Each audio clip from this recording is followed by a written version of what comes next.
Okay, so I'm here with Sophie and David and Gill. Hello. Hello. And we're in the Big Empty Shop, which is part of the Cardiff Big Empty Shop experiment that you've been doing. Do you just want to say a bit more about it, where we are and how you've come to get it, what's going on? Well, we happened to see in the shop window one day a sign which said, "Do you want to use this empty space?" So I emailed the organisation advertising it, who are called Three Space, and said, could we use it for a month as a place to do various workshops and events and to display some of our students' work. And they said yes, as long as it's not for profit. We've got a space in July, which is not the best time of the year for us because all of our students have disappeared they've gone home by then.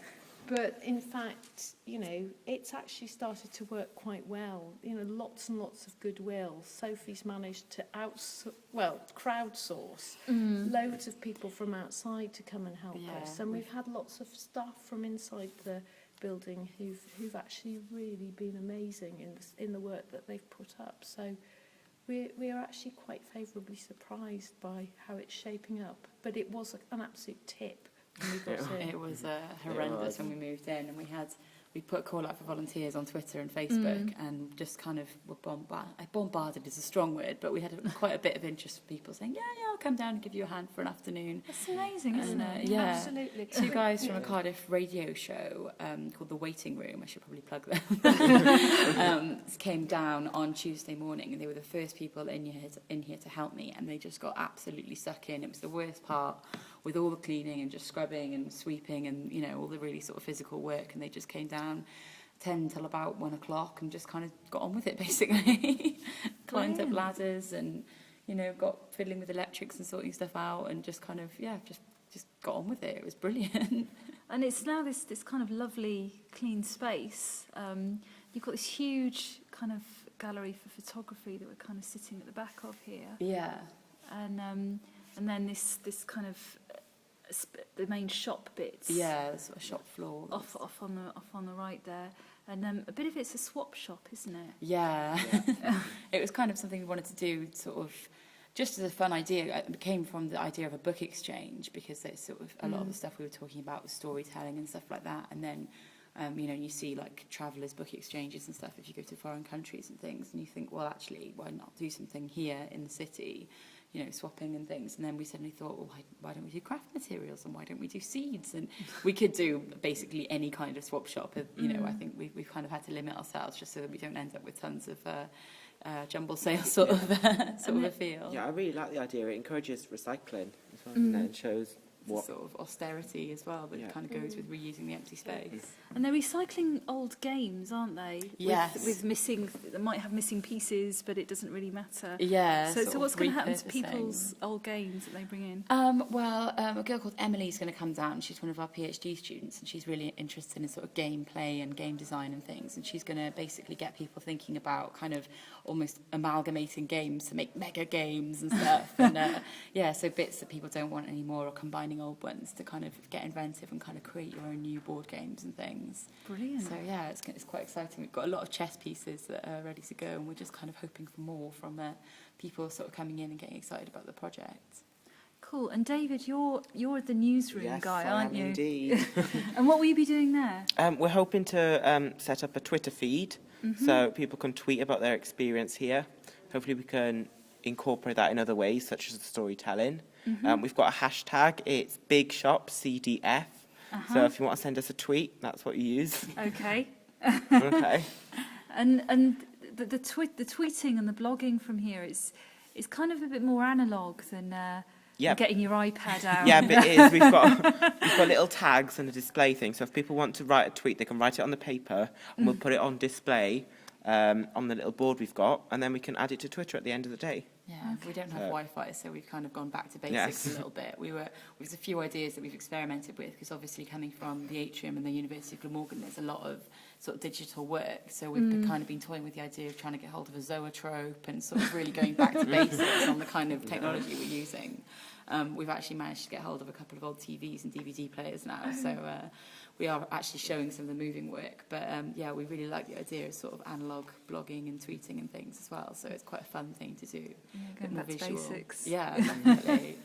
And there's also a Cardiff map that someone's been developing at the back about kind of empty shops, because there's quite a few in Cardiff at the moment, isn't there? Well, I mean, in part it's a creative project, which is being done by somebody who has an association with ThinkArc, who've done a lot of the pioneering work in Cardiff, in empty shops, particularly in the lovely old arcades. And this is an idea which is has been introduced by Laura... What's her Soliver. Sorvala, Sorvala, who's been working with ThinkArc, and she's going to get people to almost tag, but in an analogue way, empty shops on this map. It's going to be quite a useful way of us to research where the empty spaces are and how people think that they should be used. We've already got quite a lot of useful data from a very quick and dirty survey that we put online, which suggests that people have an attachment to very, very local high streets, and that there's a very strong preference for the empty spaces there, which they recognise as existing, to be used by independents. They want independent shops, they want independent restaurants, cafes, they want art galleries, they want art house cinemas, and it would be interesting to see whether we find the same kinds of preferences expressed when people come into this space and see all the different little activities we've got on. We're going to ask them what they like best about the shop. That's what we're going to ask them to tweet about. And then we'll be able to get a sense of whether the preferences of people when they come in and see them in action actually match the kinds of preferences we've got from the survey that we did. Because this shop is completely different to any other in this shopping centre. We're smack bang in the city centre, and we're surrounded by chains, really, in the shopping centre. So the passing trade you get will be quite a change for them. Well, it's also very visible because it's right on the corner. Yeah. But it's also a very unusual shaped shop because most of the space is underground because it was a catalogue store and there wasn't much of a shop front. So, you know, we've benefited from the fact that it's so cavernous. And it is really cavernous. You've got you've got that huge kind of shop space there, and then you've got off that this room where we are and you've got this kind of creative writing kind of cosy hole which we're sitting in at the moment. And, and this is kind of where the storytelling and the sharing is going to be. Stand-up comedy too. Really? Yeah, stand-up comedy on Tuesday lunchtime. And the cinema at the back. So there's so many little kind of nooks and crannies that you can do so much with. So how long will you be open for? When are you open for? We open on Monday, and we are open for 2 weeks in weekdays, 12 till 5.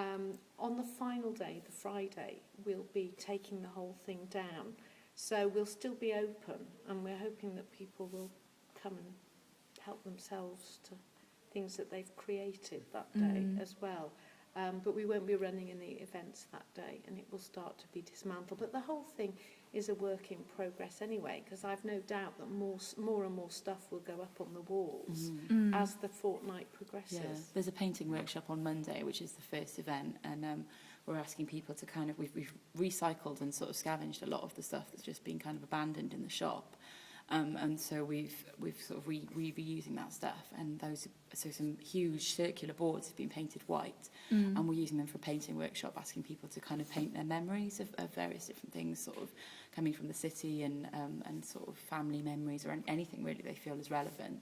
We're going to display those, and then at the end we're going to ask people to sort of come in and take those away if they want to as well, which would be nice.